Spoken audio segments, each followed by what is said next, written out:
Dios te bendiga. Bienvenidos a nuestra plataforma Extensión Ministerios Filadelfia, llegando hasta donde Dios nos lleve. El tema de hoy se llama el Arca del Pacto. Habla de promesa de bendición y de responsabilidad. Hay muchas cosas interesantes en la meditación de hoy en relación a la vida cristiana, aunque se refiere a acontecimientos allá, muy atrás, allá por el tiempo de Elí y de Samuel. Vamos al texto, primer libro de Samuel, capítulo 4, versículos 1 hasta el 18. Vamos a verlo por partes. Dice así la palabra del Señor. Y Samuel habló a todo Israel. Este es el versículo primero. En realidad es un resumen de lo que ocurrió después. Aquí no vamos a ver nada de Samuel. El capítulo previo nos habla del llamamiento que hizo Dios a Samuel. Y el capítulo 4 comienza diciendo que Samuel habló a Israel, pero eso lo vamos a ver hasta después del capítulo 7. En este capítulo 4 es Elí el personaje y el pueblo de Israel. Versículo 2 dice, continúa diciendo el 1. Por aquel tiempo salió Israel a encontrar en batalla a los filisteos y acampó junto a Ebenezer, y los filisteos acamparon en Afec. Y los filisteos presentaron la batalla a Israel, y trabándose en combate, Israel fue vencido delante de los filisteos, los cuales hirieron en la batalla en el campo a 4,000 hombres. Cuando volvió el pueblo al campamento, los ancianos de Israel dijeron, ¿por qué nos ha herido hoy Jehová delante de los filisteos? Traigamos a nosotros de Silo el arca del pacto de Jehová, para que viniendo entre nosotros nos salve de la mano de nuestros enemigos. Y envió el pueblo a Silo, y trajeron de allá el arca del pacto de Jehová de los ejércitos, que moraba entre los querubines, y los dos hijos de Elí, Ofni y Fines, estaban ahí con el arca del pacto de Dios. Aconteció que cuando el arca del pacto de Jehová llegó al campamento, todo Israel gritó con gran júbilo, que la tierra tembló. Bueno, el pueblo estaba alejado de Dios. Dice aquí que los ancianos se preguntaron, ¿por qué Jehová hirió a Israel delante de los filisteos? La batalla fue contra Filistea, pero aquí reconocen lo que es cierto. En realidad, Dios es el que está detrás de todo. Jehová es el que hirió al pueblo de Dios. Sin embargo, ellos no dicen, vamos a buscar a Dios. ¿Por qué Jehová nos ha herido? Vamos a pedirle el rostro de Dios que nos diga por qué, suponiendo que no lo supieran. O si lo sabían, Señor, perdona nuestra frialdad, nuestra idolatría, nuestra falsa confianza en nosotros mismos. Perdona, Señor, ayúdanos. Ellos lo que dijeron fue, vamos a traer el arca del pacto para que Dios esté con nosotros. Ellos pensaron en la bendición, no en la responsabilidad. En un pacto, bueno, cuando menos dos son los que están pactando. Dios pactó con el pueblo. No es el pueblo el que pacta con Dios, Dios es el que pacta con el pueblo y les dice, ustedes son mi especial tesoro, si cumplen estos mandatos. Si ustedes guardan y andan en este camino de santidad, yo los voy a bendecir sobre todos los pueblos de la tierra. El pueblo recordó la promesa, pero no el compromiso de ellos de vivir en el camino de Dios. Y aquí cuando las cosas fallan, piensan en el acta, en el arca. No el arca del pacto, aunque así le llamaron arca del pacto, pero piensan, esta es la presencia de Dios. Pero se olvidan del pacto. Es algo muy común. No tenemos que juzgar duramente al pueblo de Dios. Así ocurre a veces al cristiano. Piensa en las promesas. Recuerda, recita los salmos. El Salmo 23, el Salmo 91, muchas promesas. ¿Pero qué de la responsabilidad? Bueno, fueron 4,000 los heridos en esta batalla. Dice, vamos a ver más adelante algo interesante. Dice que Fines y Ofni, los hijos de Elí, estaban con el arca y fueron. No nos dice nada de Elí. Vamos a ver más adelante la posible causa. Pero aquí van los hijos del sumo sacerdote, eran también sacerdotes, van con el arca y llevan de Silo hasta el campo de batalla. estaban en Ebenezer, a la altura de Jerusalén, Tel Aviv, por ahí estaba Ebenezer, más al norte, en una de las ciudades ya a los límites del territorio filisteo, allí estaba el campamento de ellos, y bueno, trabaron la batalla más en el centro. Dice que fueron al encuentro, Israel salió, estaba la amenaza constante del pueblo filisteo. ¿Quiénes eran los filisteos? Eran pueblos del mar, eran llamados pueblos del mar. Ellos habitaron en la región, por donde estaba la tribu de Benjamín, en la costeña del Mediterráneo. Todo lo que es actualmente la Franja de Gaza, hasta arriba, más arriba de Tel Aviv, lo que es hoy Tel Aviv, más arriba, y ahí había varias ciudades. Estaban al acecho siempre de Israel y de otros pueblos. Ellos vivían de la guerra, los botines, lo que conquistaban, lo que saqueaban. Ellos no trabajaban la tierra, no cuidaban animales. Ellos era lo que se dedicaban. Habían venido del mar, tenían varias ciudades en el mar. Al fondo está Asdod. Esta hermosa ciudad de Asdod es muy moderna.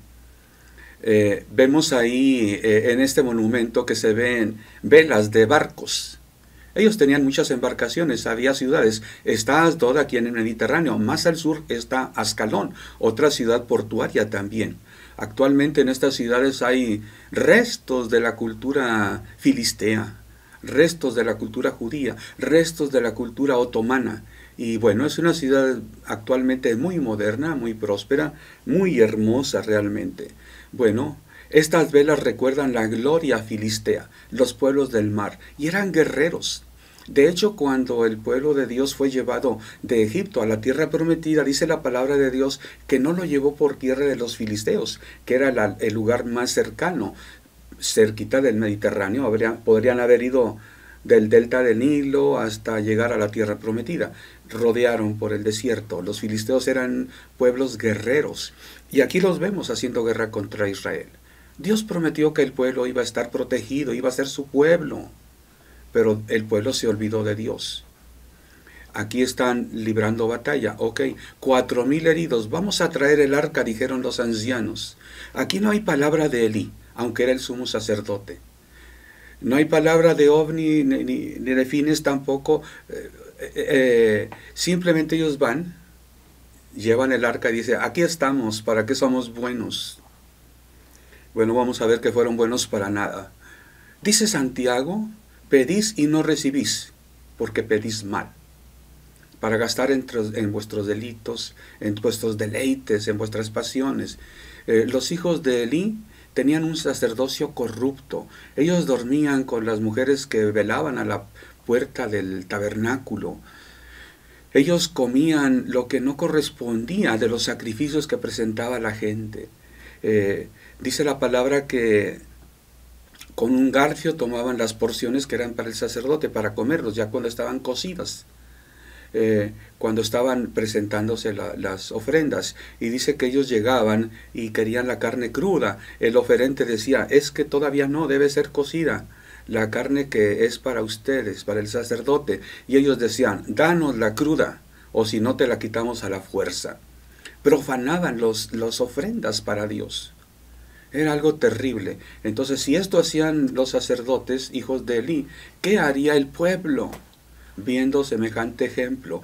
Había un problema de liderazgo. Eso lo vemos desde el tiempo de los jueces. Todo el tiempo de los jueces. Y este es el final del tiempo. Samuel fue el último juez de la historia de Israel. Entonces, esto fue previo a tiempo de Samuel, y vemos cómo vivían.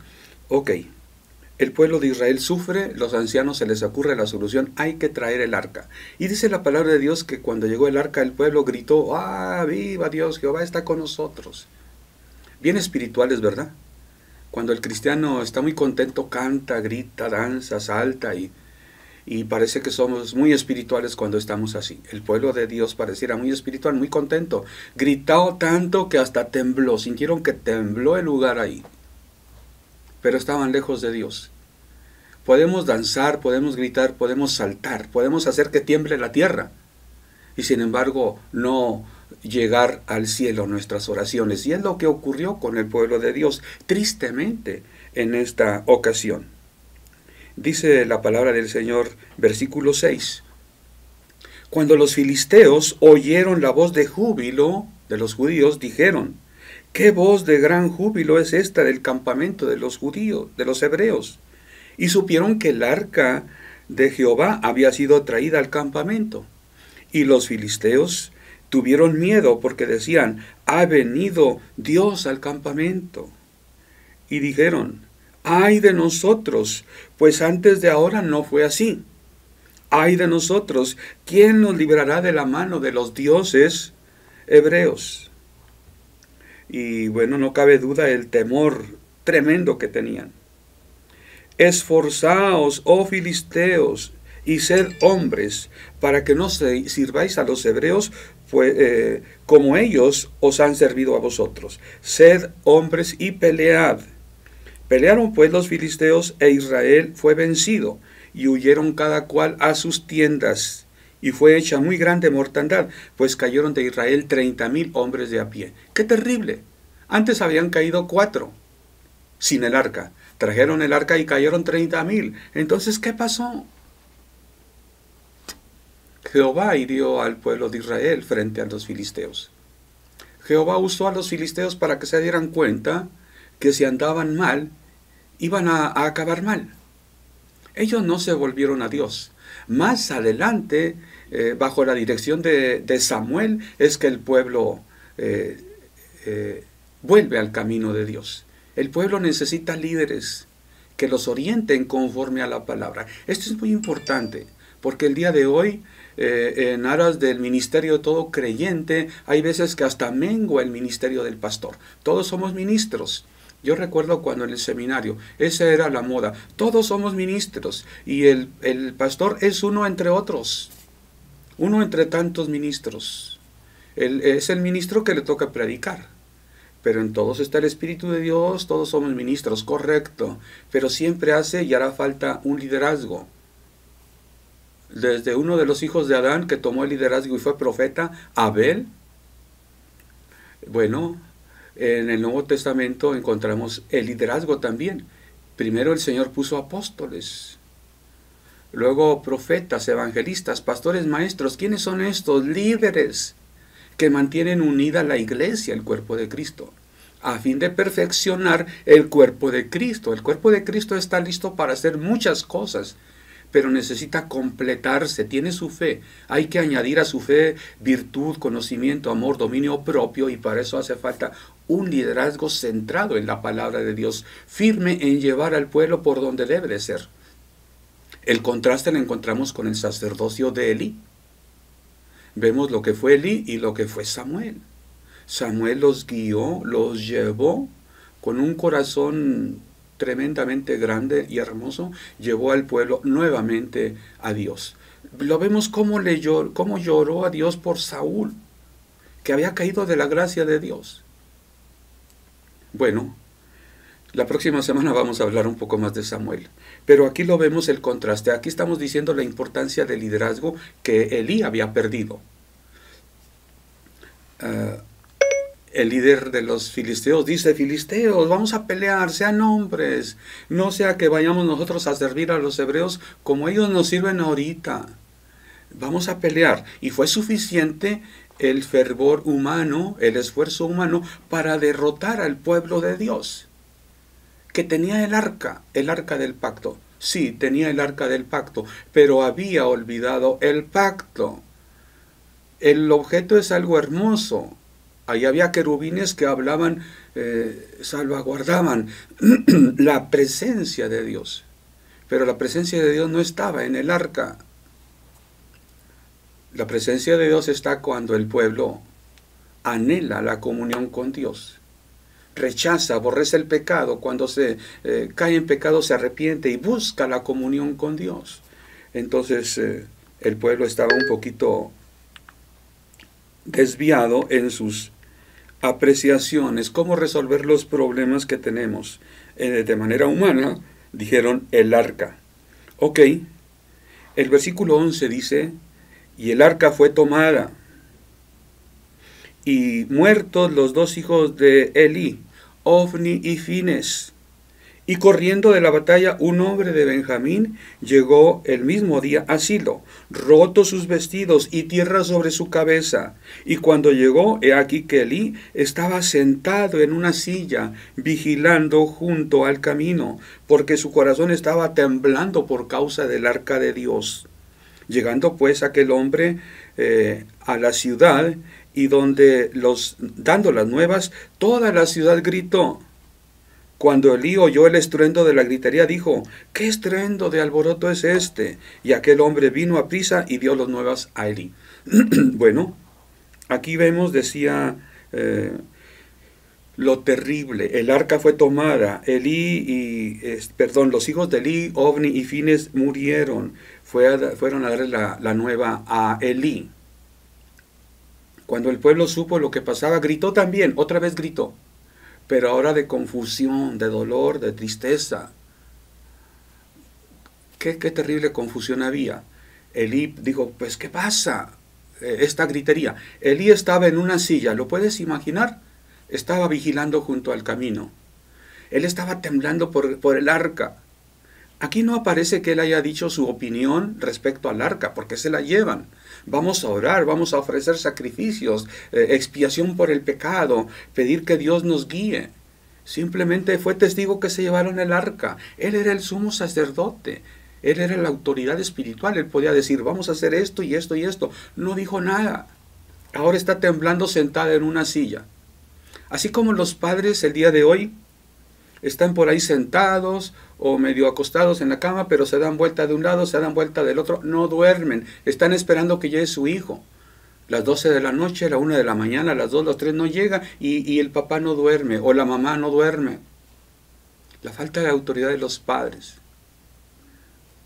Recuerdo allá hace algunos años, una hermana me buscó de otra iglesia, de la que yo pastoreaba, era de otra iglesia, me buscaba en asesoría, estuve asesorándolo en algunos aspectos en su vida hogareña. Después una vez me habla por teléfono y dice, pastor, quiero que venga a mi casa. ¿Para qué, hermana? Ahorita no puedo, tengo compromiso, voy a la iglesia al culto. Es que mis hijas ahorita van a llegar, no vinieron en toda la noche, para que cuando llegue usted las regañe, les llame la atención. Le dije, hermana, si usted no ha sido capaz de hacer estorbo a ellas para que hagan lo que ellas quieren hacer, yo que soy un desconocido para ellos, así sea pastor, no voy a poder lograr nada. Y bueno, la hermana un poquito contrariada no lo entendió. Es triste, antiguamente en México había mucho respeto a la autoridad paterna, como todavía lo es en los países orientales. Respetan la autoridad, la palabra de los mayores. Hoy se ha estado perdiendo esto. Aquí vemos el ejemplo en Elí. Elí no supo estorbar a los hijos que ellos cometían pecado. Dormían con las mujeres que estaban a la puerta del tabernáculo, comían sacrificio que no correspondía, profanaban el culto de Dios. Aquí están las consecuencias. No se trata de que vayan los sacerdotes a la batalla, no se trata de que lleven el arca, se trata que se acuerden del pacto de Dios. Y si fallaron, regresen a Dios, que es amplio en perdonar. Y bueno, aquí fueron. ¿Y qué pasó? Ahora fueron heridos 30,000. La primera batalla fueron 4, ahora fueron 30, resultó peor. Con todo, y arca. El arca no acerca a Dios. Guardar los mandamientos, estar en el camino de Dios es lo que permite que tengamos comunión y protección del Altísimo, del que está sobre todas las cosas. El Salmo 90 dice que Dios está sobre nosotros, nos guarda, nos protege, el Altísimo, el Yahvé, el que es, el Todopoderoso, Yahvé Sebaot, el de los ejércitos. ¿Cuántas veces oramos a Dios? Bueno, Dios es el mismo. Ahí está en su poder y su amor y su gracia. Nosotros somos los que tenemos que cuidar de andar en el camino angosto. Si algo falla, Dios no falla. Nosotros somos los que, vamos a ver.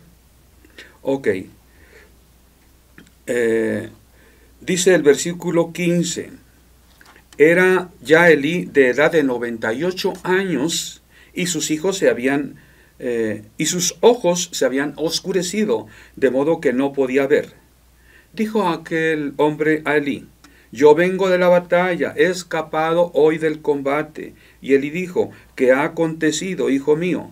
Y el mensajero respondió diciendo, Israel huyó delante de los filisteos, y también fue hecha grande mortandad en el pueblo, y también tus dos hijos, Ofni y Fines, fueron muertos, y el arca de Dios ha sido tomada.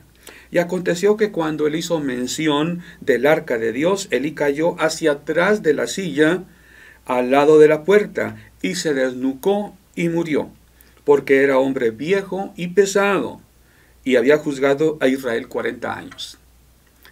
¿Puedes imaginar a Elí?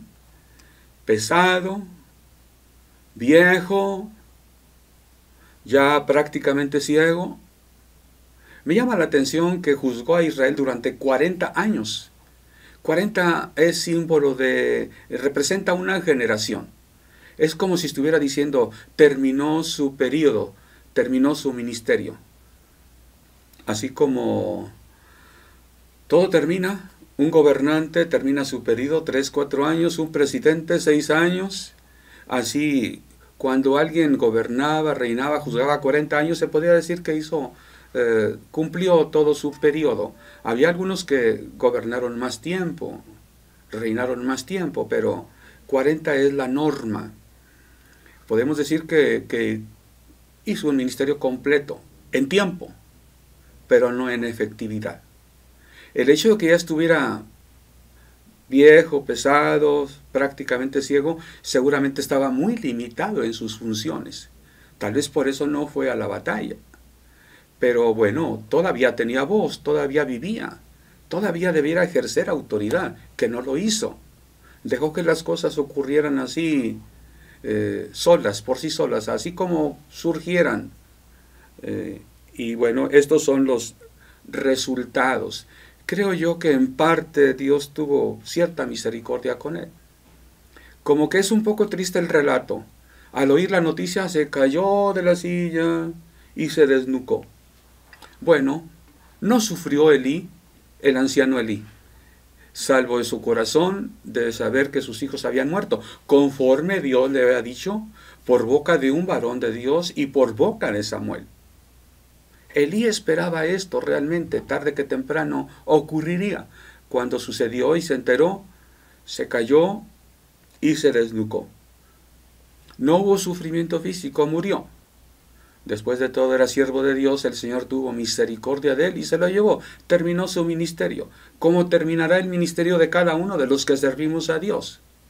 Daremos cuenta de lo que hemos hecho. Si hemos tenido un liderazgo que lleva al pueblo de Dios a andar en el camino de Dios, o si los hemos apapachado y dejado que hagan, o si los hemos pastoreado, no estorbándoles que hagan lo incorrecto. Bueno, que sepamos dar cuentas a Dios de lo que ha puesto bajo nuestra responsabilidad. Podemos recordar las palabras de Jesús en la oración sacerdotal. Padre, aquí están los que me entregaste. No se perdió ninguno, salvo el hijo de perdición, para que se cumpliese la Escritura. La próxima semana predicaré de Samuel. Un liderazgo muy diferente. Ok, ¿qué podemos decir para terminar? Es importante que el pueblo de Dios recuerde los mandamientos de Dios y la promesa que ha surgido de su corazón a Dios cuando hemos sido conscientes del amor de Dios, del perdón de Dios. Cuando hemos decidido mi vida atrás, ya no vuelvo allá, ya ni volteo, ya ni me acuerdo. Yo me extiendo hacia lo que está adelante. Las cosas viejas pasaron, basta ya el tiempo pasado para hacer lo que no agradaba a Dios. Esa debe ser la vida del cristiano. El hecho de que traigas tu Biblia, ya los cristianos no van con Biblia al templo, ¿verdad? En el celular está todo. El hecho que el cristiano fuera con la Biblia, el hecho que el cristiano tiene una Biblia en su casa abierta, hay veces que da una falsa confianza. No es lo importante que tú tengas el libro de los libros en tu casa, así esté abierto, así sea una edición muy bonita. Lo importante es que tú la leas y la vivas. Qué bonito cuando en una película, en un programa, alguien tiene problemas y va y toma por ahí un libro. Cuando tú lo ves, identificas inmediatamente, es una Biblia. Aunque no diga Santa Biblia, aunque no diga Holy Bible, dices, es una Biblia. Y las personas leen. Qué bonito cuando el corazón se vuelve a Dios. Pero la Biblia no es un amuleto, como el pueblo de Dios creyó que era el arca. No es de confiar en un objeto, tenemos que confiar en nuestra relación con Dios. Todo el mundo puede decir que cree en Dios, pero ¿cómo está tu relación con Dios? Dios es el mismo, Dios es un Dios de amor y de poder. Tal vez has tomado promesas para tu vida. Esas promesas se cumplen cuando tú estás en el Señor, en el camino del Señor. ¿Cómo está tu relación con Dios? Vengan problemas, vengan los filisteos, vengan los gigantes, vengan lo que vengan. Si Dios está contigo, mayor es el que está en nosotros que el que está en el mundo, que el que está contra nosotros. Que Dios permita que sigamos bajo su gracia y que sepamos valorar el amor y el poder de Dios a nuestro favor. Que sepamos valorar que Dios es un Dios de pactos. Pactos que promete, que cumple. Promesas que cumple el Altísimo. Podemos vivir confiados si andamos en sus caminos. Que así sea en tu vida y en mi vida. Dios te bendiga.